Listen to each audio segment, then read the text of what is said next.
তুলসী মালায় যদি জপ করার বিধান না থাকতো, শাস্ত্র যদি না দিত, তাহলে তুমি মাছকে তুলসী গোবিন্দের চরণে দিচ্ছ কি করে? কি করে মাছকে গলার মাঝে তুলসী দিচ্ছ? কি করে দিচ্ছ? এগুলো হচ্ছে ব্যবসা ভিত্তিক কিছু প্রতিষ্ঠানের কথা, যে তুমি মাছ খাও এই জন্য এখন তুলসী মালায় জপ করতে পারবে না। তুলসী মালায় সবাই জপ করবে, ধীরে ধীরে ওই মালাই তোমাকে আহার শুদ্ধ করবে। জয় না নামিলে কেউ শিখে না সাঁতার, হাঁটিতে শিখে না কেউ না খেয়ে আছাড়, সাঁতার শিখিতে করে আগে তুমি নামো জলে। আমি একজনকে বলেছিলাম গাজীপুরে যে আপনি মাছ কাটেন বটি দিয়ে, আপনি আমার পাক গুলো শুনে শুনে মাছ কাটবেন। মাছ রান্না করছেন, মাংস রান্না করছেন, আমার পাক গুলো শুনে শুনে মাছ মাংস রান্না করবেন, তিলকটাও দেবেন। বলছে আপনি বলেন কি? আমি ঠিক দেবেন, দেন না, কি হয় একটা মাছ করুন। এবার তিলক দেয়, মানুষের কত কথা বলে, এই কি গো তিলক দিয়ে আবার মাছ রান্না করি, এই কি গো। বেশি দিন আর যাওয়া লাগে নাই, বেশি দিন যাওয়া লাগে নাই। বলছে না, এটা তো আমার ভেতর থেকে আর ইচ্ছে হয় না, সম্ভব হচ্ছে না, আমি পারবো না, আমার পক্ষে সম্ভব নয়। এই তারিখে যখন গেলাম তখন বলছে আপনি এক রাত আমাদের এখানে থাকতে হবে আমাদের এখানে। আপনাকে আমি শিক্ষাগুরু রূপে গ্রহণ করেছি, রাত্রে থাকলাম। এবার বললাম এক মাস শুধু গেল, পর থেকেই নিরামিষ রান্না করলাম। আমার ইচ্ছা আপনি যেদিন আসবেন সেদিন থেকে আমি ভোগ লাগিয়ে প্রসাদ গ্রহণ করবো। পুরো পরিবার চলে এসেছে। আপনি আগে যুক্ত হন, যুক্ত না হলে হবে কি করে? আপনি কণ্ঠে তুলসীর মালা দিন। অনেকে বলছে আমি কণ্ঠে তুলসীর যে মালা দিই, বাবা আমি তো ব্যবসায়ী মানুষ, আমাকে মিথ্যে কথা বলতে নয়। মিথ্যে ছাড়া এই জগতে কে আছে বলুন? মিথ্যে ছাড়া জগতে কে আছে? মিথ্যে কথা ছাড়া কে চলে বলি যদি আমায় দেখান তো। কেউ কম বলে, কেউ বেশি বলে। আপনি তুলসীর মালা দিয়ে মিথ্যে কথা বললে যদি পাপ হয় মনে করেন, তুলসীর মালা গলায় না দিয়ে যারা মিথ্যে বলে তাদের কি পাপ হয় না? না, এমন কি কথা আছে মালা গলায় দিয়ে মিথ্যে কথা বলা পাপ, বাকি সময় পাপ না? যদি দুটোই পাপ হয় তাহলে মালা দিয়ে মিথ্যে কথা বলাই ভালো। ওই মালাই ধীরে ধীরে আপনাকে মিথ্যে ছাড়াবে। 100টা মিথ্যে বলার কথা একটা কমিয়ে দেবে, তারপর আরেকটা কমিয়ে দেবে, তারপর আরেকটা কমিয়ে দেবে। এক জন্ম না হোক, 2 জন্ম না হোক, এক জন্মে আপনি শুদ্ধ ভক্ত হয়ে যাবেন তুলসীর কৃপায়। কিন্তু তুলসীকে যদি আপনি গ্রহণ না করেন, তুলসীকে যদি আপনি কখনো ভক্তি শ্রদ্ধা প্রীতি না করেন, তস্মিন কালে আপনার কৃষ্ণ প্রেম ভক্তি লাভ করা সম্ভব নয়। যে তোমার শরণে লয় তার বাঞ্ছা পূর্ণ হয়, কৃপা করে করো তার বৃন্দাবনবাসী। সম্ভব নয়। আপনি গুরুদীক্ষা নেননি, মাছ মাংস খান, মদ গাঁজা খান, এরপর তুলসী মালা ধারণ করুন, ভাগবত শুনুন। শুনতে শুনতে শুনতে শুনতে আপনাকে ছাড়তে হবে না। ওই মাছ মাংস অসৎ অভ্যাস ভয় পেয়ে আপনাকে ছেড়ে ওরাই পালিয়ে যাবে। আপনাকে ছাড়তে হবে না, ওরাই পালিয়ে যাবে আপনার কাছ থেকে। কিন্তু শ্রবণ করতে হবে ভাগবতের কথা। কথা এত শক্তি, শ্রবণ করতে হবে, সাধন নিকটে এসে বসতে হবে।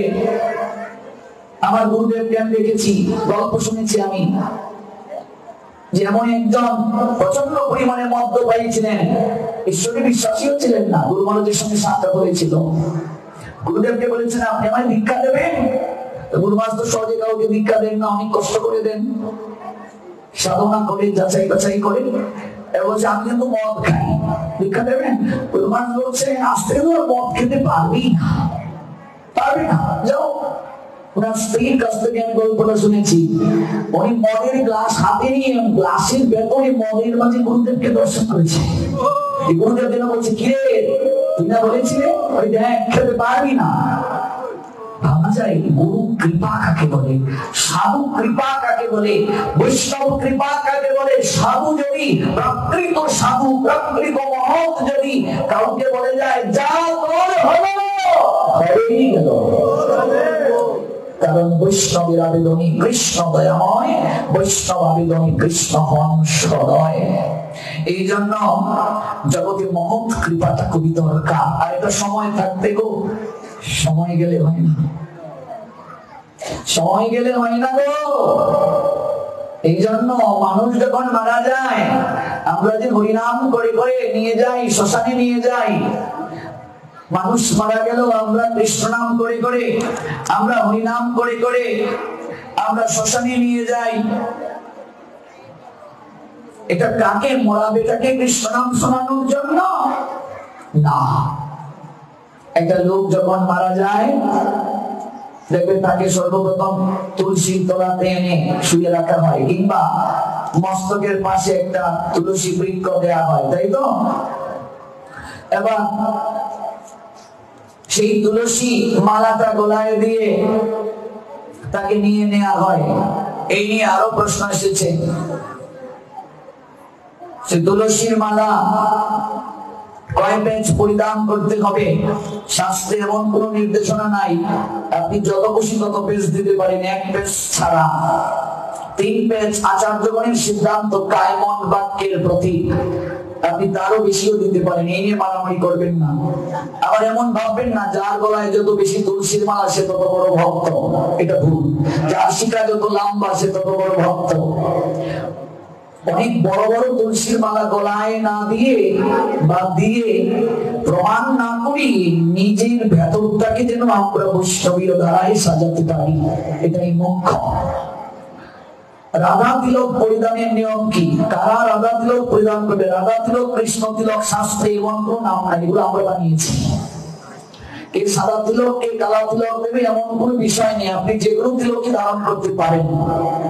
গোপী তিলক গোপিকাদের স্বয়ং তনু থেকে মিশ্রিত এই বিষয়। আর গৌরহরি নিত্যানন্দ প্রভু ধানক্ষেত থেকে, রাধাকুণ্ড তো ধানক্ষেত ছিল, ওই রাধাকুণ্ড থেকে ওই মৃত্তিকা নিয়ে তিলক পরিধান করেছিলেন। আপনি যে কোনো তিলককে ধারণ করতে পারেন, শাস্ত্র কোনো এই বিষয়ে কোনো কিছু দেননি। কিন্তু কোন কোন আচার্যগণ এমন বলে কালো তিলক শ্রেষ্ঠ, অমুক তিলক শ্রেষ্ঠ না, এগুলো সব ধান্দাবাজি, একটাও শাস্ত্রে নাই। দুটোই সমান, আপনি ধারণ করুন, যে কোনো একটাই ধারণ করুন, কিন্তু মারামারি করবেন না। যখন গৌরহরি কালো তিলক দিয়েছিলেন তখন কি আমলকি মিশিয়ে এমন কালো কখনো করেছিলেন? দূর থেকে যে একেবারে কালো দেখা যায়। আপনি আমলকি মিশাচ্ছেন কেন? কারণটা কি? কাজে এগুলো ছাড়তে হবে, দলাদলি ছাড়তে হবে।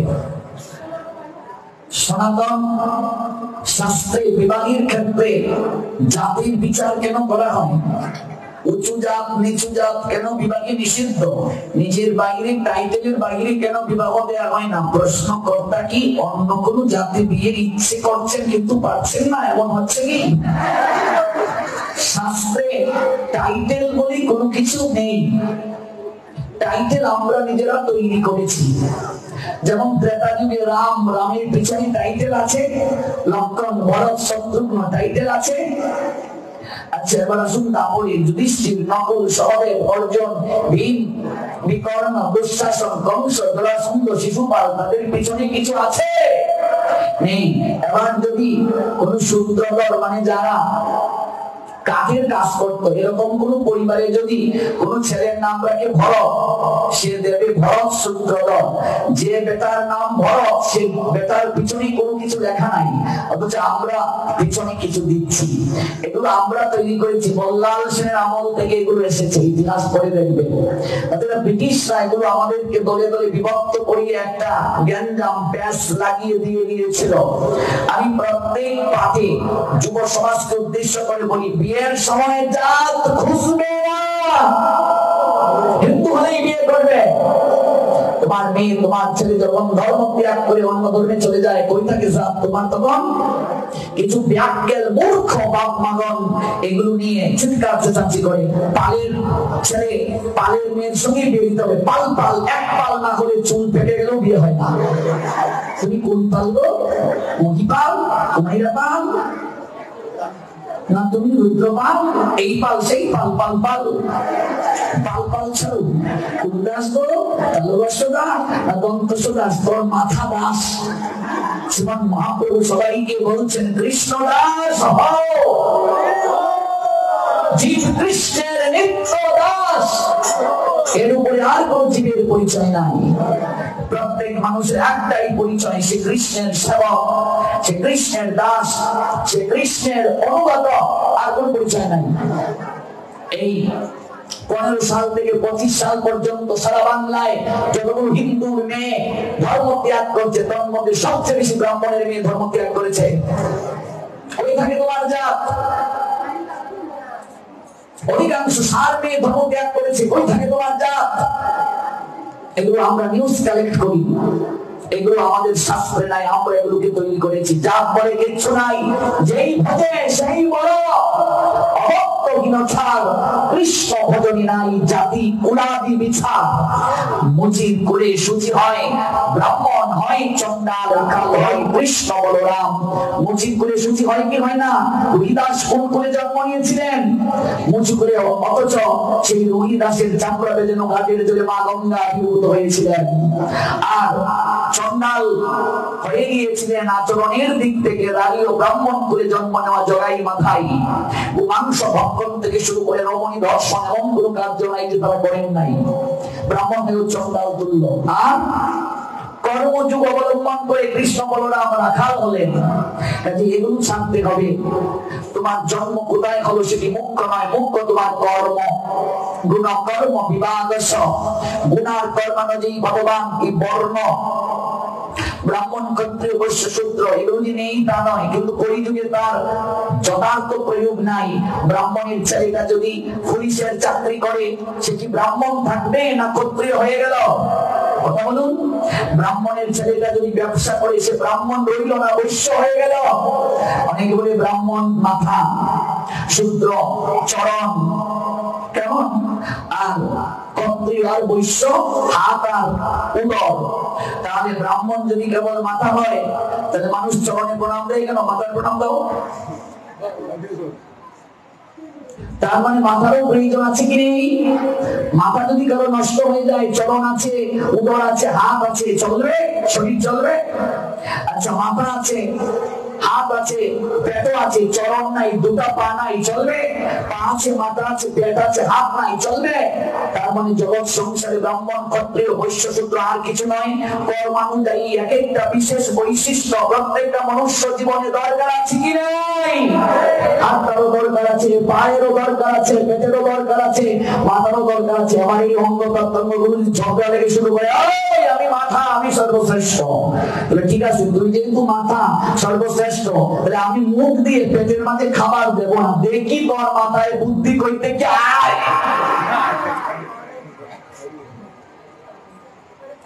এবার দুই চরণ বলছে, এত বেটাগিরি করিস না তো, এক জায়গায় বইয়া বইয়া থাকবে, আমি যদি করে না বইয়া যাই। এবার হাত দুটো বলছে, ওই নাটক করিস না, আমি কিন্তু তুইলা দিতেছি ভেতরে, সবকিছু আমি করছি, তুই যে এত বড় বড় কথা বলছিস, সব যে আমি করছি, নানানানি আমি করছি। এবার একটাও যদি না থাকে হবে? সকল কিছুরই সমাজে প্রয়োজন আছে কি নেই? মূর্খরা মারামারি করে, এ শ্রেষ্ঠ অশ্রেষ্ঠ, এ শ্রেষ্ঠ অশ্রেষ্ঠ, এগুলো মূর্খরা মারামারি করে। যত উপরে উঠবে সকল কিছু সমান, আর যত ভজনের নিচে থাকবে প্রত্যেকের মাঝে চিত্র দেখবে, দোষ দেখবে। এইগুলো শ্রীমান মহাপ্রভু সবাইকে একটা জায়গায় আনলেন। ভজন যে করবে, কর্ম সৎকর্ম যে করবে সেই বড়, সৎকর্ম যে সম্পাদন করবে না সেই অধম। ব্রাহ্মণের ঘরে ব্যাগ কেন জন্ম লয়? আমি কোনো ব্রাহ্মণকে নিন্দা করছি না, ভুল বুঝবেন না। এই যে আমি পাঠক, পাঠকের সুরে ঠক হতে পারে কি পারে না? পাঠকের সুরে ঠক হতে পারে। গুরুর ছেলেটা গরুর মতো বৈশিষ্ট্য ধারণ করতে পারে, পারে কি পারে না? ঠাকুরের ছেলেটা ঠেকাও হতে পারে। কাজেই ডাক্তারের ছেলে ডাক্তার হয় না, পড়াশোনা করে ওই জায়গায় যেতে হয়। কি করে পাঠকের ছেলে পাঠক হয়, গুরুর ছেলে গুরু হয়? যেদিন থেকে সনাতনী হিন্দুরা গুরুর ছেলেকে গুরু ভেবে ঠ্যাং দেওয়া জল খেতে শুরু করলো, ব্রাহ্মণের ছেলেটা ব্রাহ্মণ ভাবতে শুরু করলো, মন্ত্র পারুক আর না পারুক, পুরস্কারের ভীষণ যদি সংস্কৃতি ঘটক সকির করে লুকায়িত এগুলো যদি বলে, তারও তাকে মানতে শুরু করলো। সেদিন থেকে হিন্দুদের দুর্গতি শুরু হয়ে গেল। কাজেই বলাবলি ঠেলাঠেলি ছেলে গড়াগড়ি করো, কুলাকুলি করো। এই বর্তমান সমাজ প্রেক্ষাপটে, দেশের পরিস্থিতিতে এগুলো বাদ দিতে হবে, সবকিছু বাদ দিতে হবে। আমরা এমনিতেই দিন থেকে দিন একেবারে ক্ষীণ হয়ে যাচ্ছি, সংখ্যায় কম বলছি এই বর্তমান পরিস্থিতি সব বাদ দিতে হবে। কে কোন তিলক দাও এগুলো নিয়ে মারামারি না, কে কোন জায়গা থেকে দীক্ষা নিয়েছো এগুলো নিয়ে মারামারি নয়, কে কোন জায়গায় জন্ম নিয়েছো এগুলো নিয়ে মারামারি নয়। এই দেশের প্রেক্ষাপটে এই জাতির দুর্দশায় আমাদের যে মুখ্য বিষয়টি হৃদয় মাঝে লালন করে চলতে হবে তা হচ্ছে আমরা সবাই সনাতনী হিন্দু, আমরা সবাই সনাতনী। এর বাইরে না, এর বাইরে চিন্তা করার দরকার নাই। যদি এর বাইরে ভাবতে যাই ইঁদুরের মতো পালিয়েও রক্ষা পাবো না। কর্মটাকে গুরুত্ব দিতে হবে। কর্মই মানুষকে দেবতা বানিয়ে দেয়। মানুষ উপরে উঠে সাধনায়, ভগবান নেমে আসেন করুণায়, উপরের মিলন হয় প্রেম যমুনায়। কর্মটা মুখ্য। মানুষ যখন মারা যায়, যে প্রসঙ্গ থেকে এত দূর গেলাম, মস্তকের পাশে দেখবে একটা তুলসী মাণ্ড রাখা হয়। তারপর মাথাটা শ্মশানের দিকে নিয়ে যাচ্ছে আর চরণটা বাড়ির দিকে রেখে ধানের কইছি মা এগুলো ছড়িয়ে ছড়িয়ে দিচ্ছে আর বলছে বলো হরি হরি বল, বলো হরি বলো হরি। এইভাবে নিয়ে নিয়ে যাচ্ছে। কেমন? এবার যখন বলো হরি হরি বল আমরা বলছি, বলো হরি হরি বল বলছি, এটা একটা বিশেষ তত্ত্ব আমাদের শিক্ষা দিচ্ছে। ওই মরা বেটাটাকে হরিবল বলার কথা বলা হচ্ছে না। যারা ওই মৃত ব্যক্তিটাকে নিয়ে যাচ্ছে, সব যারা বহন করছে, ওদেরকে ওই মৃত ব্যক্তিটা একটা বিশেষ শিক্ষা দিয়ে যাচ্ছে। ওরে আমার দিকে তাকা, দেখ সারা জীবন এই অর্থ সম্পদ সঞ্চয় করতে আমি আমার জীবন কাটিয়েছি, হরিবল বলার হরিনাম করার সময় আমি পাইনি, সময় কখনো বের করিনি। তাকিয়ে দেখ সকল কিছু আমি চরণের দিকে রেখে যাচ্ছি, ছড়িয়ে যাচ্ছি। ধানের করি দেখবে এরকম দেওয়া হয়, আমি সব ছড়িয়ে ছিটিয়ে যাচ্ছি, কিচ্ছু নিয়ে যেতে পারছি না। আমি যে অর্থ সম্পদ বৃত্ত বৈভব প্রাপ্তির জন্য জীবনে হরিনাম করার হরিবল বলার সময় পাইনি, ওই কিচ্ছু সঙ্গে নিয়ে যাওয়া যায় না রে, আমি নিয়ে যেতে পারছি না। তাই অন্তত আজকে আমায় দেখে তোরা শিক্ষা গ্রহণ করার, তোরা বদন করে একবার সময় থাকতে হরিবল হরিবল হরিবল হরিবল সময় থাকতে হরিবল। নবদ্বীপের কুচক্রী মহল সভা করছে। জগন্নাথ পণ্ডিতের পুত্র নিমাই মহাপণ্ডিত হয়ে গেছে। শিবা সঙ্গীনায় দরজা লাগিয়ে কি জানি কি করে, সবাইকে ঢুকতে দেয় না। আগ্রা করেছে শিবাসের বাড়ি। ওই বেটাকে ওই জায়গা থেকে তাড়াতে হবে। আর দিন নাই রাত নাই মৃদঙ্গ বাজিয়ে ধেই ধেই করে নাচে। কেউ তো নাকি ওকে আবার অবতার বানায়, ভগবান বানায়। ওর হরিনাম বন্ধ করতে হবে। ভগবানকে পর্যন্ত মারার চেষ্টা করা হয়েছে, সমালোচনা করা হয়েছে, চরিত্রে কালিমা দেওয়া হয়েছে। আমরা সাধারণ মানুষ, আমরা ভক্তি জগতে যাব, আমাদেরকে মানুষ নিন্দা করবে না কি করে ভাবলে? চরিত্রে কালিমা দেবে না কি করে ভাবলে? একেবারে কোনো ঝামেলা ছাড়া, বিপদ ছাড়া তুমি কৃষ্ণ নাম করবে কি করে ভাবলে?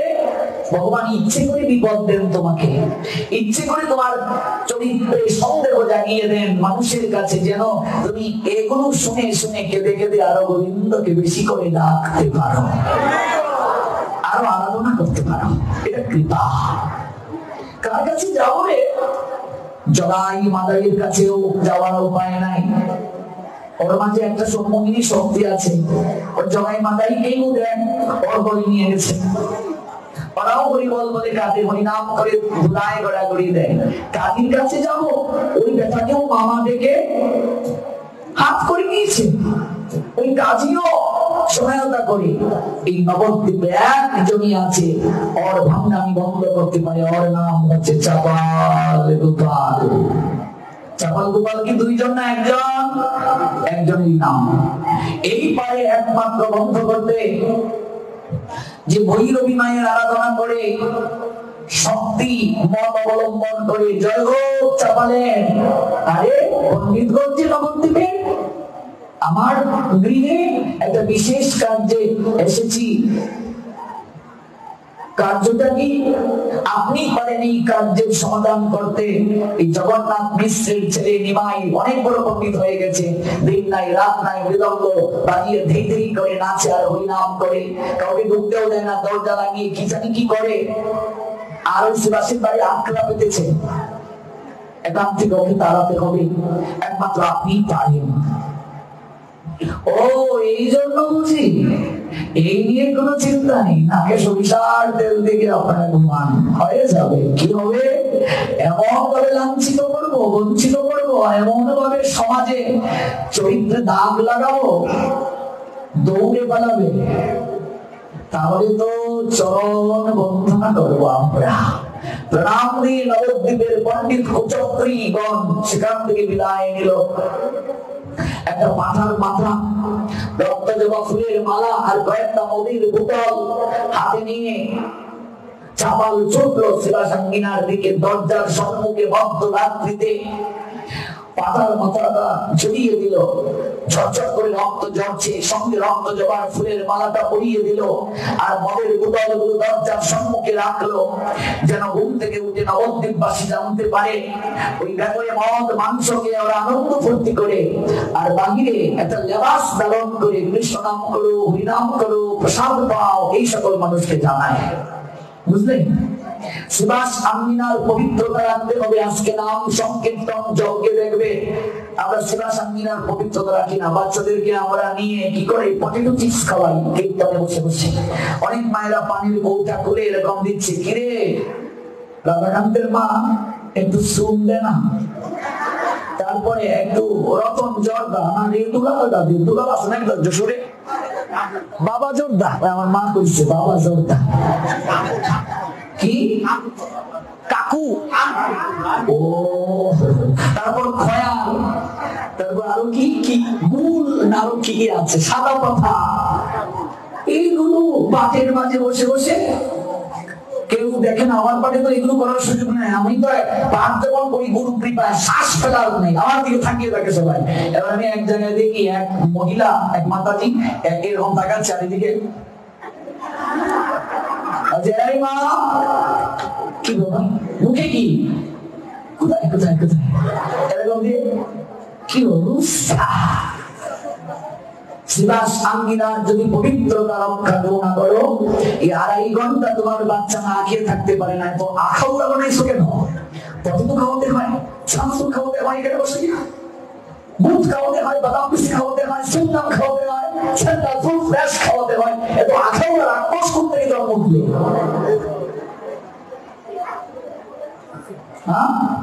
কি আশ্চর্য। আর কিছু লোক ভাগবত পাঠে কীর্তনে আসে ফুচকা খাওয়ার জন্য। দেখবে কীর্তনের পাশে অনেক মেলা বসে, ওরা গিয়ে লাগালো চুরি কিনি। কেন? তাদের জন্য কি এই কসমেটিকের দোকান নাই? যদি কীর্তনে সে ভাগবতে এসে লালাপ্পা চুরি আর আংটি কিনতে হয়, টিকা কিনতে হয়, এই কিনতে হয়, সেই কিনতে হয়, তাহলে এতে যাও, দোকানে যাও, ভাগবতে লেগে নাও। ভাগবতে এসেছো, কীর্তনে এসেছো, আপনার আমার কৃষ্ণ প্রসাদ, কৃষ্ণ কথা গ্রহণ করো। তারপর যাওয়ার সময় দেহের প্রসাদ, একটু অন্য প্রসাদ পেয়ে চলে যাও। এখানে চা, বিড়ি, সিগারেট এগুলো এই অল্প এই কয়েক ঘন্টা সময়ের জন্য ভগবানের দোহাই দিয়ে বলছি গ্রহণ করিও না, কিছু লাভ হবে না। আজকে আমরা তীর্থে যাই, তীর্থ থেকে মেলায় যাওয়ার জন্য বেশি। মেলায় গিয়ে কে কি কিনবে, কে কি কিনবে, আমার নাতির জন্য এটা, পন্থীর জন্য এটা, খন্তির জন্য এটা, দার জন্য এটা, উড়ানের জন্য এটা, শ্রেণীর জন্য এটা, আপার জন্য এটা, সাহসের জন্য এটা, গুটনির জন্য এটা। খবরের জন্য সুস্থি মেলা করতেই না, তীর্থে গেছস। তীর্থে গিয়ে যদি লাউ গাছের মাঝে পানি দেওয়া হয়েছে কিনা, রোদ বেশি বৃন্দাবনে যে রোদ কল দিয়া কয়, হেরে কচিকার মা আমার লাউ রাস্তার গুড়ি কি তা হুকাইয়া গেছে নি একটু পানি উনি দিস। কি আশ্চর্য, বৃন্দাবনের এত রুদ্রের তাপ দেখা বেটির মনে হইতেছে যে রোদ গো আমার লাউ রাস্তার গুড়া হুকাইয়া যাইতেছে নাকি। তা লাভ হবে না, লাভ হবে না। ভাগবতে এসেছো, ভাগবতের উদ্দেশ্যে থাকো। এই 2 ঘন্টা চটপটি খাওয়াতে হয় কেন তোমার বাচ্চাকে? এই 2 ঘন্টা তোমার বাচ্চাকে সানাসুর খাওয়াতে হয় কেন? এক গালে খেলে আরেক গালে মজা, বুড়াই খেলে বুড়ি ভাজা, গাড়ি খেলে বাড়ির মজা, এই লাগলে সানাসুর ভাজা। ওরা তো কবির চেলা, তোমাকে আকর্ষণ করবে, ডাকবে। তুমি ভাগবত থেকে উঠে, কীর্তন থেকে উঠে গিয়ে যদি কেউ খাও, বুঝলে কই তোমায় কান ধরে ওই জায়গায় নিয়ে গেছে। আজকে শিবাস আঙ্গিনার পবিত্রতা আমরা রক্ষা করি না।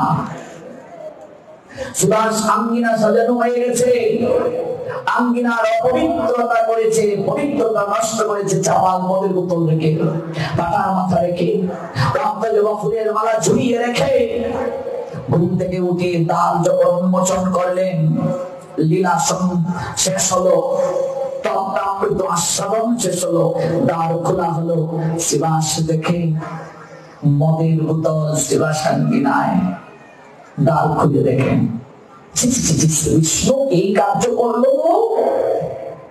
সঙ্গে সঙ্গে পরিষ্কার করে শুধু গঙ্গা থেকে স্নান করে এলেন। মনটা তার বিষণ্ণ, নয়নে অশ্রু ঝরছে।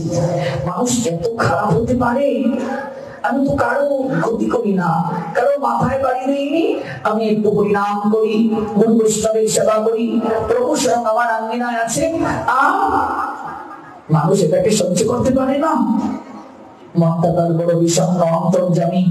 বাপরে জনার্দন গৌর হরি শিবাসকে ডাকছেন, শিবাস তোমার মনটা খুবই বিষণ্ণ, কি হয়েছে তোমার? তুমি কি কোনো আচরণে কষ্ট পাচ্ছ? প্রভু আমি সে উত্তর তোমায় দিতে পারবো না, তুমি তো চলে যাবে, তাই আমার মনটা খুবই বিষণ্ণ। আমার তো মন বলছে এই জন্য নয়। কে তোমার হৃদয়ে কষ্টের সঞ্চার করেছে? একটিবার বলো। তুমি না বললে কি হয়েছে শিবাস? আমি সকল কিছুই জানি। যে শিবাস আঙ্গিনার পবিত্রতা নষ্ট করেছে, এই তত্ত্ব অনুষ্ঠানকে প্রশ্নবিদ্ধ করতে চেয়েছে, আমাদের চরিত্রে কালিমা লেপন করার চেষ্টা করেছে, সপ্ত দিবসের মাঝে তার গলিত কুষ্ঠবেদী শরীরের মাঝে প্রকাশ পাবে। গলিত কুষ্ঠ গলে গলে পরে পুজ হয়, চাপালের শরীরে তাই প্রকাশ পেল। গলিত কুষ্ঠ বানানো গল্প নয়, 500 বছর আগের কথা, নবদ্বীপের কথা আপনাদের শ্রবণ করাচ্ছি। এটা বানানো কথা নয়, গল্প নয়, ইচ্ছা কাহিনী নয়। মারে মা ভগীরথী, সারাটা জীবন সেবা করলাম, আজকে এই দিনটার জন্য আমার শরীরে বেঁধে দিলে মা, কষ্ট দিলে, ঈদের কামড় যে আর সহ্য করতে পারি না রে। মা বৈষ্ণবী বলছেন, চাপাল আমি তোকে বেঁধে দেইনি বাবা, তুই বৈষ্ণব চরণে অপরাধ করেছিস, সাধু চরণে অপরাধ করেছিস। বৈষ্ণবেতে হয় যদি ক্ষুদ্র অপরাধ, কোটি কোটি ভজনেতে পড়ে যায় বাদ। বৈষ্ণব দেখিয়া যে না নোয়ায় মুন্ড, সেই মুন্ড পড়ে গিয়া নরকের কুণ্ড। ভক্তি জগৎটা একটা পুষ্পের উদ্যান, ফুলের বাগান। বৈষ্ণব চরণে অপরাধ পাগলা হাতি। কেউ যদি বৈষ্ণব চরণে অপরাধ করে, ওই পাগলা হাতির অপরাধ ওই ভক্তি বৃক্ষের মূল উৎপাদন করে কারণটাকে ধ্বংস করে দেয়। আমরা যতটুকু সাধন করি না কেন, ভজন করি না কেন, হরিনাম করি না কেন, আমরা যেন কোন সাধু গুরু বৈষ্ণবের নিন্দা না করি। এটা মুখ্য কথা। এটাই উপসংহার 7 দিনের। আপনি অল্পই ভজন করুন, কে কি করলো, কে কি করলো না, কোন গুরুদেব কি করলো, কোন সাধু কি করলো, এগুলো নিয়ে না পড়ে নিজে কি করলেন এটা চিন্তা করুন। যদি কারো নিন্দা আমরা করি, সঙ্গে সঙ্গে ওই ব্যক্তির অ্যাকাউন্টের যত পাপ আছে আমার অ্যাকাউন্টে চলে আসবে। এই কার্যটা কোনদিন করবে না। আমার গুরুদেব সব সময় বলেন, পরনিন্দা পরচর্চা নিষিদ্ধ। এটা করবে না, এটা করবে না। আমরা ভক্তি করবো, অগ্রসর হতে পারি না কেন? এটার জন্য উপরে যেতে পারি না। আমরা দুগ্ধ পাচ্ছি, শরীর পুষ্ট হচ্ছে না, সঙ্গে অপরাধ মদ গ্রহণ করছি, দুধও খাচ্ছি, মদও খাচ্ছি, যার কারণে হচ্ছে না। জমিতে জল দিচ্ছি, আইল ভাঙা, জল থাকছে না, বের হয়ে যাচ্ছে। নিন্দা করবে না কাউকে। যদি তিনি কোনো অসৎ কার্য করেন, ভগবান তাকে শাস্তি দেবে। তুমি অযথা তার নিন্দা করে নিজের যন্ত্রণাকে নিজে তুমি আমন্ত্রণ করে আনছো। গ্রাম্য কথা না কহিবে, গ্রাম্য বার্তা না শুনিবে, মহাপ্রভুর নির্দেশ। গ্রাম্য বার্তা মানে ভগবত বার্তাবিহীন, ভগবত কথাবিহীন যে কথা গ্রাম্য কথা, তাই গ্রাম্য বার্তা। এগুলো দরকার নেই। নিজেকে সংশোধন করার চেষ্টা করতে হবে। দোষ কার মাঝে নাই, ছিদ্র কার মাঝে নাই, দেবতার মাঝেও ছিদ্র আছে, ভগবান কৃষ্ণ ছাড়া। আমার মাঝে দোষ নেই। যদি আপনি আমায় প্রশ্ন করেন, অনেক অনেক অনেক অনেক দোষ। আমি চেষ্টা করছি সংশোধনের জন্য। দোষবিহীন কে? কিন্তু বুঝতে হবে, আমি যে তার নিন্দা করছি, আমি কি তার সমকক্ষ? আমি কি তার সমতুল্য? আমি তার নিন্দা কেন করব? যা, শ্রীবাসীর কাছে গিয়ে ক্ষমা চা। আমি যাব ভিখারি শ্রীবাসীর কাছে, নবদ্বীপের পণ্ডিত। আমি যাব শাক্ত মতাবলম্বী, রক্তের হোলি খেলি আমি যাব কাঙ্গালের কাছে। ও পণ্ডিত হলে কি হয়েছে? আমি যাব, ওর কি আছে? দাম্ভিকতা দেখাস নে বাবা, দাম্ভিকতা দেখাস নে। যা, আমি তোকে ভালো করতে পারবো না। যা। মা কালীও ফিরিয়ে দিলেন, বুঝলেন? কারণ মায়ের যিনি আরাধ্য ভগবান, সেই ভগবান বলছেন, গোবিন্দ কহেন মম বৈষ্ণব পরাণ। লাভ হবে না এই জায়গায়। একদিন, দুদিন, 3 দিন, 5 দিন, সপ্তাহ, পক্ষকাল, মাস, স্ত্রী পুত্রগণ দেখাশোনা করলো। 500 বছর আগে যদি কুষ্ঠ হতো, মানুষের মাঝে ধারণা ছিল ওই কুষ্ঠ আমাদের মাঝেও আসবে, তাই জঙ্গলে ফেলে আসতো, কোথাও ফেলে আসতো। ছেলেরা মাকে বলছে, মা, যেদিন থেকে বাবার শরীরে কুষ্ঠ হলো, পাড়া প্রতিবেশী কেউ আমাদের গৃহে আসে না। আমরা একবারে হয়ে গেলাম। আর এই দুর্গন্ধ কত সহ্য করব? কত সহ্য করবো এই দুর্গন্ধ? তাহলে আমরা একটি সিদ্ধান্ত গ্রহণ করছি। সিদ্ধান্তটা কি? সিদ্ধান্ত হলো, গোয়াল গড়ির এক কোণে আমরা বাবাকে রাখবো। কথাটা চাপালে করণী গোচরিত হলো। স্ত্রী নিস্তারিণী কিছুই বললেন না পুত্রের কথায়। গোয়াল গড়ির এক কোণে রাখা হলো চাপালকে। নারকেলের থালি, তার মাঝে জল দেয়া হয়। রূপোর গ্লাসে যে জল গ্রহণ করত, নারকেলের থালিতে জল। একদিন প্রচন্ড উত্তপ্ত আবহাওয়া, রুদ্রের তাপে পিপাসায় কাতর চাপাল ডাকছে, নিস্তারিণী, আরে ও নিস্তারিণী, আমি পিপাসায় বড় কাতর, একটু জল দেবে?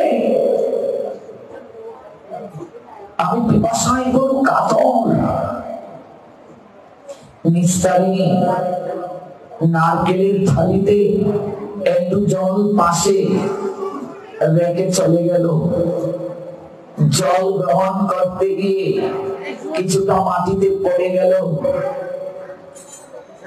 সম্পূর্ণরূপে পিপাসা নিবৃত্ত হলো না। দিবস গড়িয়ে সন্ধ্যা, অতঃপর মধ্যরাত্রি ক্ষুধা তৃষ্ণায় কাতর হয়ে অচেতন হয়ে গেলেন চাপাল। পরদিন সকাল গড়িয়ে মধ্যাহ্নকালীন সময় গোয়াল গড়ের কোণ থেকে কোনো শব্দ প্রকাশিত হচ্ছে না। নিস্তারিণী ডাকছেন তাদের ঘরের কাজের লোকটাকে, ওরে কালোয়া, দেখ তো তোর বাবা ঠাকুর কোনো কথা বলছি না কেন? গোয়াল ঘরের কোণ থেকে কোনো কথা আসছে না কেন? তোর বাবা ঠাকুর কোনো কথা বলছে না কেন? মরে গেল নাকি রে কালোয়া? কালোয়া গোয়াল ঘরে প্রবেশ করে এক কোণে গিয়ে দেখলেন কোন সারা শব্দ নেই। মা ঠাকুর কোন সারা শব্দ নেই, বাবা ঠাকুর হয়তো আর জগতে নেই। সংসার কেমন বিচিত্র ভাবো মা, কত বিচিত্র। কালোয়া রে, তুই এক কাজ কর না, এই কুষ্ঠ বেদিগ্রস্তকে কে নিয়ে যাবে রে? তুই একটু সৎকার করে আয় গিয়ে, তুই একটু সৎকার করে আয়। দীর্ঘদিনের কাজের লোক কালোয়া চাপালকে নিয়ে চললো নদীর কিনারায়।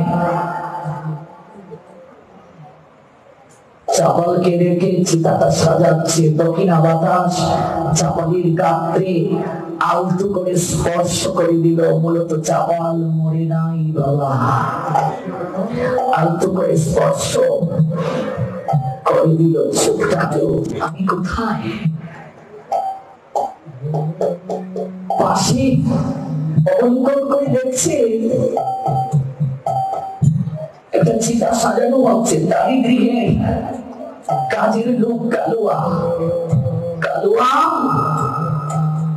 অবাক বিস্ময়ে ভয় পেয়ে তাকালো। কালোয়া, এই কি বাবা ঠাকুর কথা বলছে যে, আমি কোথায় রে? কালোয়া, এটা তো মনে হচ্ছে শ্মশান। আমি তো গোয়াল করেছিলাম রে, আমি এখানে কি করে এলাম? আমি মরি রে কালোয়া, আমি মরিনি। তোর মা ঠাকুর আমায় পাঠিয়ে দিয়েছে, আমি মরিনি বলে শ্মশান ঘাটে। আমি মরিনি রে, আমি মরিনি। সংসার কি এতই বিচিত্র রে, যে স্ত্রী আমাকে রেখে কোনোদিন কোথাও শয়ন করেনি, আজ আমার শরীরে কষ্ট বেঁধে হলো বলে সেও আমাকে তার চোখের আড়াল করতে চাইল। পুত্রাদি আমায় ত্যাগ করল। যে সংসারে সারাটা জীবন সবার মনোরঞ্জন করতে ব্যতিব্যস্ত হয়ে জীবনের সবটুকু সময় কাটিয়ে দিলাম, আর সেই সংসার আমাকে এমন করে উপেক্ষা করল। আমি আজ সেই গৃহে ফিরতে চাই না রে।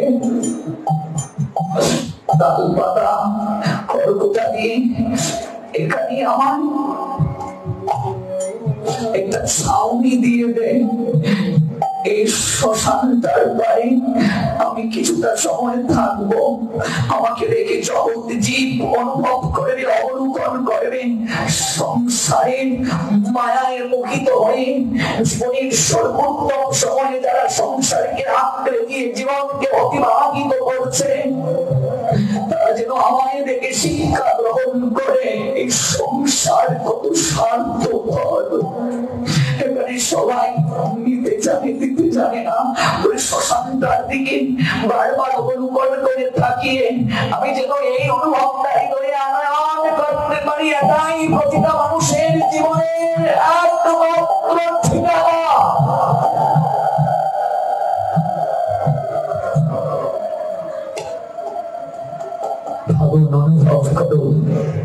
এই অনুভবটা জীবনে খুবই প্রয়োজন। এই অনুভবটা যদি জীবনে না থাকে কিছু লাভ হবে না, কিচ্ছু লাভ হবে না। এই অনুভব যদি হৃদয়ে প্রকাশ না পায়, এই অনুভবটা যদি হৃদয়ে না আসে, কিছুই লাভ হবে না। এই চাপাল পরবর্তীতে গঙ্গায় ডুব দিতে চেয়েছিলেন, মা গঙ্গাও গ্রহণ করেননি। পাপী পঙ্কিল ব্যক্তিকেও অবিস্মৃত করেন, নির্মল করেন গঙ্গা, কিন্তু বৈষ্ণব চরণে অপরাধীকে কখনো আশ্রয় প্রদান করেন না। মহাদেবের চরণে শরণাগত হয়ে কেঁদেছিল, কত আরাধনা করেছিল, মহাদেব তাকে ফিরিয়ে দিলেন। যখন নিজের ভুল বুঝতে পেরেন, শ্রীবাসের অন্বেষণ করেছিল, তখন গৌর গভীর সন্ন্যাস হয়ে গিয়েছিল। শ্রীবাস নবদ্বীপ ছাড়লেন। সর্বপ্রথম যখন এলেন সন্ন্যাসের পরে সংবাদ নিয়ে চাপাল ছুটেছিল। গৌর হরি তাকে বলেছিলেন, দূর হ, আমি তোর মুখ দর্শন করতে চাই না, অনন্ত জনম কীটের কামড় তোকে খাওয়াবো, তুই আমার চুলের সম্মুখ থেকে সরে যা। ওই চাপাল যেদিন শ্রীবাসীর চরণে লুটিয়ে পড়ে কাঁদলো, নয়নের জলে বক্ষ ভাসালো, শ্রীবাস যখন চাপালকে আলিঙ্গন করলেন, তখনই সে গৌরাঙ্গীর কৃপা প্রাপ্ত হলো। মোর ভক্ত নাকি ভজে, আমার ভজে মাত্র, সেই দাম্ভিক কও নাকি মোর প্রসাদের পাত্র। সেই চাপাল গোপাল নবজন্ম প্রাপ্ত হলো, কৃপায় আবিষ্ট হলো। কৃপায় আবিষ্ট হয়ে সেই চাপাল গোপালের নবজন্মে নামকরণ করলেন গৌর হরি দেবকী নন্দন দাস। ওই দেবকী নন্দন দাসী রচনা করলেন বৈষ্ণব বন্দনা, বৃন্দাবনবাসী যত বৈষ্ণবের গণ। মূলত ওই চাপালই এই বৈষ্ণব বন্দনার প্রবর্তক। তাই যে প্রসঙ্গ থেকে এত দূর গেলাম, যে এত ভজন করার পরও আমার অগ্রগতি হচ্ছে না কেন? কোথায় প্রতিবন্ধকতা? একটি জায়গায় প্রতিবন্ধকতা, অপরাধ। প্রথম দিবস থেকেই সপ্তম দিবসের সন্ধ্যাকালীন সময় চলছে। আমরা প্রতিদিন বিস্তৃত ভাবে অনেক কথা শ্রবণ করেছি। অন্তত 7টি অনুষ্ঠান থেকে 7টি কথাও যদি নিজের জীবনে আচরণে আনতে পারি, জীবন ধন্য হয়ে যাবে, জীবন পরিবর্তন হয়ে যাবে। আমরা কতটি ভাগবত অনুষ্ঠানে গেলাম, সেটি মুখ্য নয়। কতটি কথা, ভাগবতের কথা আমার গুরু মহারাজ বলেন, নিজের জীবনে আচরণে আনতে পারলাম, সেটি হলো মুখ্য কথা। ইয়াত ইয়াত আচরতি শ্রেষ্ঠ তত্ত্বৎ এবং ইতর জনঃ সয়াত প্রমাণম কুরুতে লোকতৎ অনুবর্ততে। আচরণটাই মুখ্য। Whatever action we grandpa from common men follow, and whatever standards, facts, and parallel acts all the world wants to say, omnipotent God Krishna. Srimad Bhagavad Gita 3 chapter 21 verse. এই মুখ্য আদর্শ, মুখ্য সমচিত চেতনা হৃদয়ে জাগ্রত না হলে এই ভাগবত শ্রবণ, ভাগবতের তত্ত্ব জানা কখনো সার্থকতার সোপানে যাবে না, কোনদিন নয়। দিন শেষে আমাদের অবশ্যই হৃদয়ের মাঝে এই অনুভবটি আনয়ন করা দরকার যে আমি দায়িত্ব কর্তব্যের অজুহাত দিয়ে জীবনের বেলাচি পূর্ব গগন থেকে পশ্চিম গগনে আমি নিয়ে গেলাম, নিয়ে যাচ্ছি আমি, কিংবা সময়ের পরিক্রমায় প্রকৃতি নিয়ে যাচ্ছে, আমি নিজের জন্য কি করলাম, এটি মুখ্য। এটি হোক আজকের উপসংহার যজ্ঞানুষ্ঠানে। কি করলাম, কি করা দরকার? এই 7 দিনের পাঠ শ্রবণ করি কেবল এই ভাগবত যজ্ঞানুষ্ঠানে রেখে গেলাম, তাহলে হবে না। নিজের বিবেককে প্রশ্ন করতে হবে, স্মরণ করে করে নিবৃত্তি প্রশ্ন করতে হবে, আমি কতটা গ্রহণ করতে পারলাম, কতটা আমাকে আরো পরিপাটি করা দরকার, আরো কতটা ভক্তির গগনে মুক্ত বিহঙ্গের ন্যায় দানা মেলে আমি উঠতে পারবো, অনুভব করাটা দরকার। শেষ একটি অনুভব চিত্তে আনয়ন করা লীলামৃত দিয়ে শেষ করব। রঘুপতি শ্রীরামচন্দ্র লীলা অন্ত করে স্বধামে যখন গমন করবেন, সরুজ নদীর কিনারায় গিয়ে দণ্ডায়মান হলেন প্রভু। ঘাটির মাঝিকে বলছেন, মাঝি আমায় কৃপা করে একটু নদীটা পার করে দে তো। স্বয়ং শ্রীরামচন্দ্র বলছেন, আমায় একটু কৃপা করে নদীটা পার করে দে। ঘাটের মাঝি প্রভু শ্রীরামচন্দ্রের দিকে তাকিয়ে বলছেন, চিনতে না পেরে হাতে কি কড়ি আছে? কড়ি আছে কি হাতে? আমি তো কড়িবিহীন কাউকে নৌকায় তুলি না, পার করি না। প্রভু মাঝিটির দিকে তাকিয়ে বললেন, মাঝি রে, আমাকে না হয় কৃপা করে নৌকায় তুলে নে, হিসাবের খাতায় তুলে রাখ, আমি একদিন সকল পাওনা মিটিয়ে দেব। মাঝিটা অবাক বিস্ময়ে প্রভুর দিকে তাকিয়ে বলছে, তুমি তো নদী পার হয়ে চলে যাবে, তোমায় পাবো কোথায়? আর তুমি অন্তিমে সব পাওনা মিটিয়ে দেবে, কেমন রহস্যময় আবৃত কথা বলছো তুমি? অন্তিমের পরম বান্ধব ভগবান ব্যতীত আর কেউ তো হতে পারে না। তুমি কি করে পাওনা মিটিয়ে দেবে? কোথায় থাকো তুমি?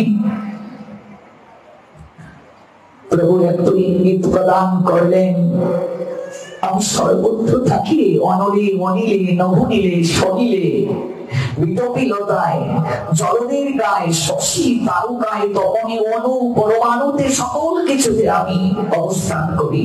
কেউ ডাকার মতো আমায় ডাকে, তৎক্ষণাৎ আমি তার কাছে আবির্ভূত হই। মাঝিটি অবাক বিস্ময়ে অশ্রু বিসর্জন করে প্রভুর দিকে তাকিয়ে বলছে, তুমি সবার কাছে নিজেকে লুকিয়ে রাখলেও তুমি আমার কাছে ধরা পড়ে গেছ, তুমি আমার কাছে ধরা পড়ে গেছ। তুমি সবার কাছে নিজেকে লুকিয়ে রাখলেও তুমি আমার কাছে ধরা পড়ে গেছ। তুমিও মাঝি, আমিও মাঝি, তুমিও মাঝি, আমিও মাঝি।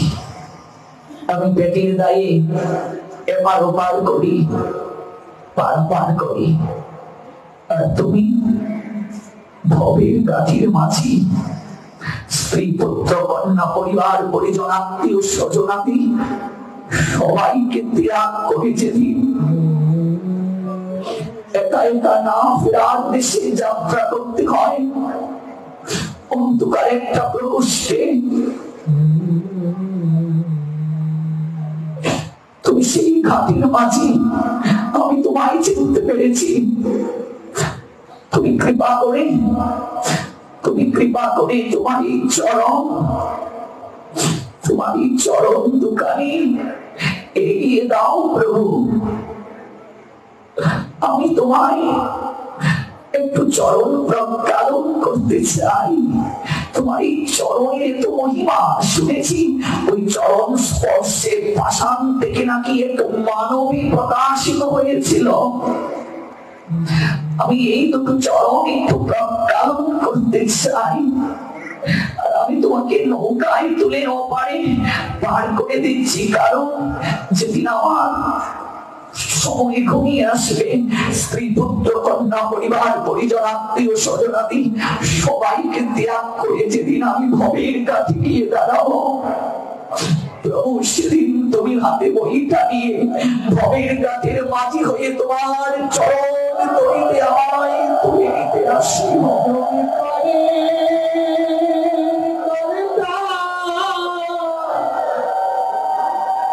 আমি শুনি বার্তা তুমি পারে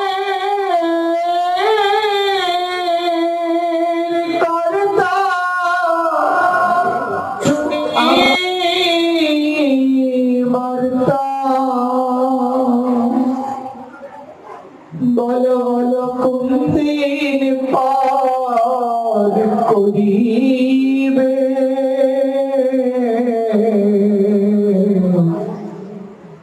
আমার সেদিন কবে হবে। একবার ভেবে দেখো মা, দিন কিন্তু চলে যাচ্ছে। আমি ছোটবেলা বাবার মুখে একটি গান সন্ধ্যায় প্রায়শই শ্রবণ করতাম। বাবা গাইতেন, করি দিন তো গেল, সন্ধ্যা হলো, পার করো আমারে। গাইতে গাইতে একটা পথ, আমি আগে এসে ঘাটে রইলাম বসে, সে যে পিছে এসে আগে গেল, আমি রইলাম বসে। বাবাকে বললাম, ও বাবা, আগে যারা আসে তারা তো আগে নৌকায় উঠে পার হয়, পিছের লোক আগে এসে যায়, কেমন গান? বাবা বললেন, বড় হয়ে বুঝবি এটা এই জগৎ সংসারের কোন ঘাট নয় রে বাবা। এই যে এত কথা ভাগবত থেকে আমরা শুনলাম, চৈতন্য চরিতামৃত থেকে, শ্রীমদ ভগবত গীতা থেকে, পুরাণ থেকে, উপনিষদ থেকে, 7 দিন ব্যাপী, কিন্তু এই তত্ত্বটা কি অনুভব করে নিয়ে যেতে পারছি যে মৃত্যুর সংবাদ দিয়ে ভাগবত শুরু হলো, যে মৃত্যু সার্থক হলো, সপ্ত দিবস পরে রথ আসলো পরীক্ষিতের জন্য। সেই মৃত্যু নামক তত্ত্ব যে আমাদের পশ্চাতে পশ্চাতে প্রত্যেকের জীবনে ভেয়ে আসছে ছোঁয়া দেওয়ার জন্য, আমরা কতটা প্রস্তুত হয়েছি বাবা, কতটা নিজেকে প্রস্তুত করতে পেরেছি? করি কি আছে? পায়ের করি, করিবিহীন সেদিন কখনো ওই চরম তরিতে আরোহণ সম্ভব নয়। স্ত্রী, পুত্র, কন্যা, পরিবার পরিজন, আত্মীয় স্বজন, রাজনৈতিক কোন শক্তি, অর্থ, বিত্ত, বৈভব, আভিজাত্য কোনদিন সেদিন আমায় সহায়তা করবে না। অন্ধকার জগতে সেদিন একা একা আমাদেরকে যাত্রা করতে হবে। সেদিন একা একা যেতে হবে।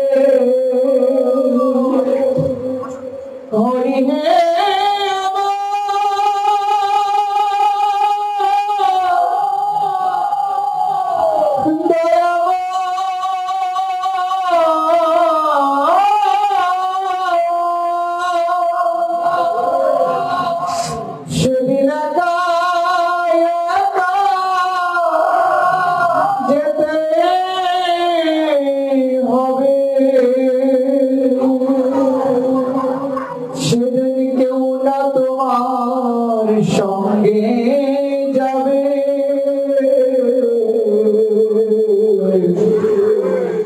বলো সেদিন কবে হবে। বিদায় ছোট্ট একটা শব্দ, কত বৈচিত্র্যময় শব্দটি, কত কত বিষাদ ভরা এই শব্দটির মাঝে। জগৎ সংসারে কেউ কাউকে বিদায় দিতে চায় না,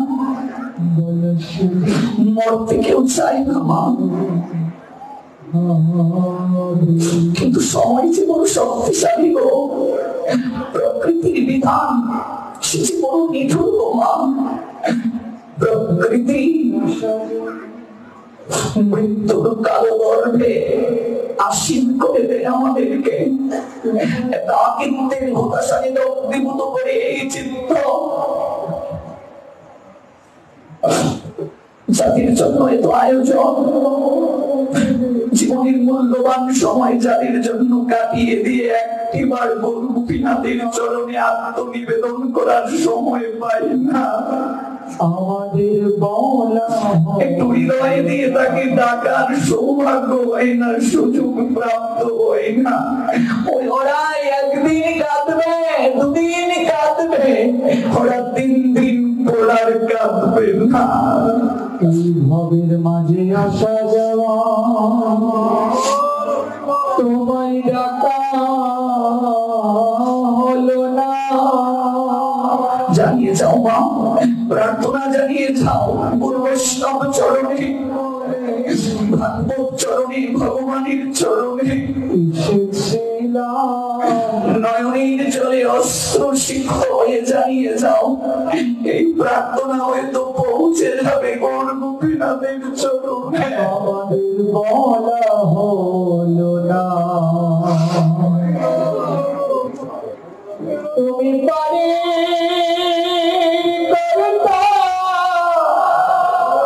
আমি জেনে বার্তা বলো বলো কোনদিন পার করিবে, বলো সেদিন কবে। এত সাধনা, এত আয়োজন ওই দিনটার জন্য, এই দিনটার জন্য, কেবল এই দিনটার জন্য এত আয়োজন, এত সাধনা, এত কিছু ওই দিনটার জন্য। আমার ঘাটের মাঝে প্রাণ গোবিন্দ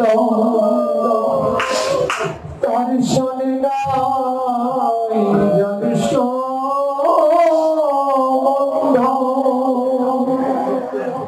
এই ঘাট তার খেয়া বন্ধ হোক না রাজা জমিদার। সেদিন যেতে হবে হরি হে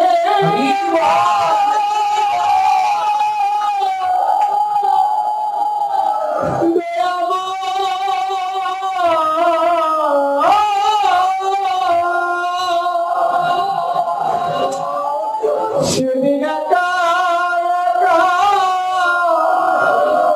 যেতে হবে উনি যা করে নিতা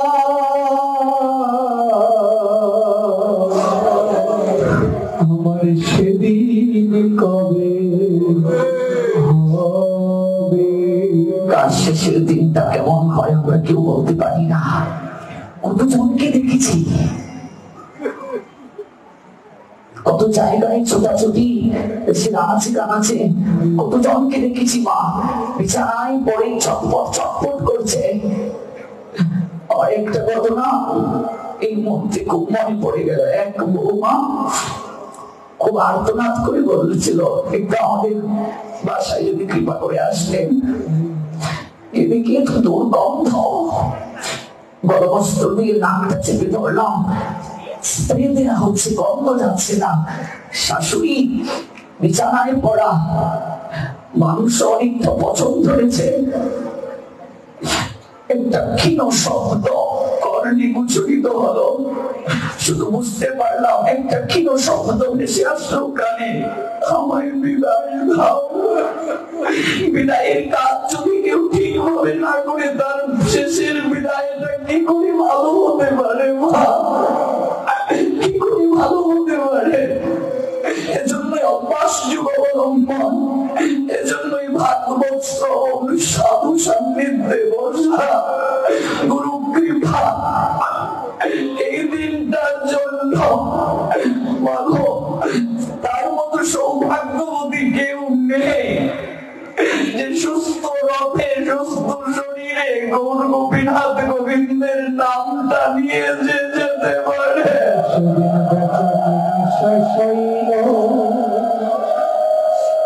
তহবিল গুনা বাকি রইল, গুইনা বাইচা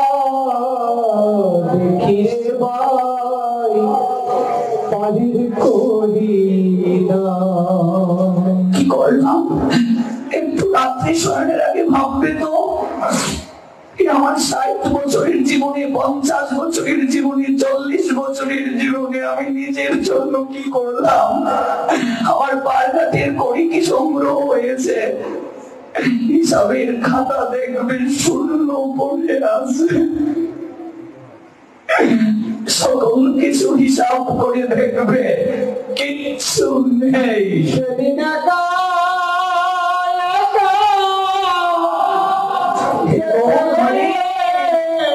হবে হরিবল হরিবল হরিবে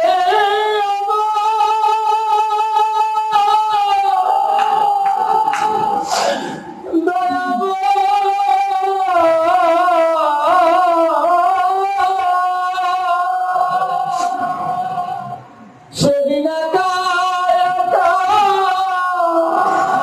যেতে হবে উনি যা করে নিতা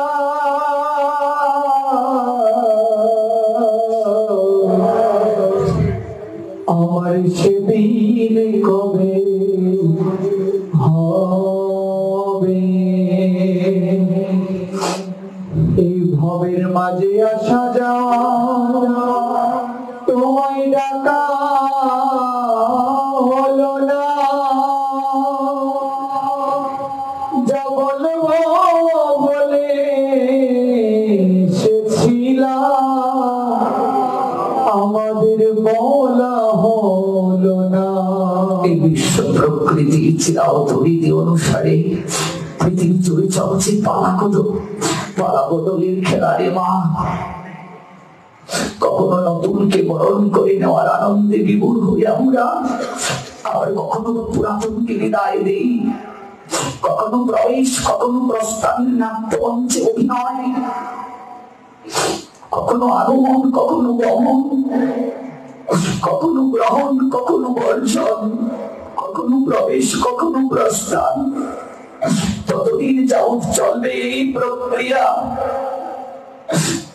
ততদিন যাবৎ মৃত্যু চক্র ঘুরে আমাদের থাকতে হবে, ততদিন যাবৎ থাকতে হবে যতদিন না অনাবিরাবি শ্রী গোবিন্দ ভগবানের চরণ সান্নিধ্য প্রাপ্ত হতে না পারবো আমরা। পরীক্ষিতের সমাপন হলো যন্ত্রণা, বিষয় বাসনার তৃষ্ণা নিবৃত্তি আমাদের হয় না। প্রত্যেকটা জগৎ জীব পরীক্ষিতের চরিত্রের প্রকাশ। মৃত্যু হল তক্ক, দরকার কেবল সুখদেবের নিকটে গমন, দরকার কেবল সুখদেব চরণের পতিত হয়ে কায় মনোবাক্যে গৌর গোবিন্দের লীলা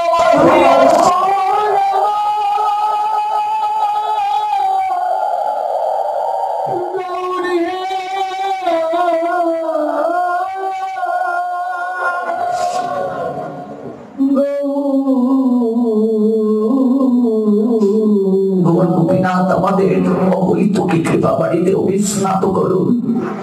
এই সপ্ত দিবস ব্যাপী ভাগবতের অপূর্ব তত্ত্ব সুধামৃত পান করতে গিয়ে আমার অনেক ভুল ত্রুটি হয়েছে। কোন বাক্যবান কারো হৃদয়ে যদি ক্ষতের সঞ্চার করে, আপনারা আমাকে বৈষ্ণব অপরাধ থেকে মার্জনা দেবেন। সারা জীবন যেন এই পথে থাকতে পারি।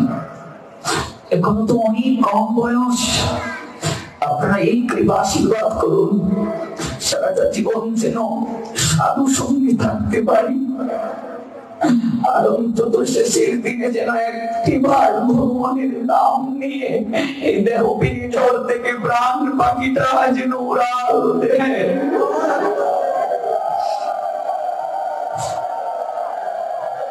আয়োজনকারী ভক্তবৃন্দের প্রতি অকুণ্ঠ শ্রদ্ধাঞ্জলি কৃতজ্ঞতা অঞ্জলি নিবেদন পূর্বক সপ্ত দিবস ব্যাপী অপ্রাকৃত ভক্তি যজ্ঞানুষ্ঠানে এখানেই বিশ্রাম হলো। নিতাই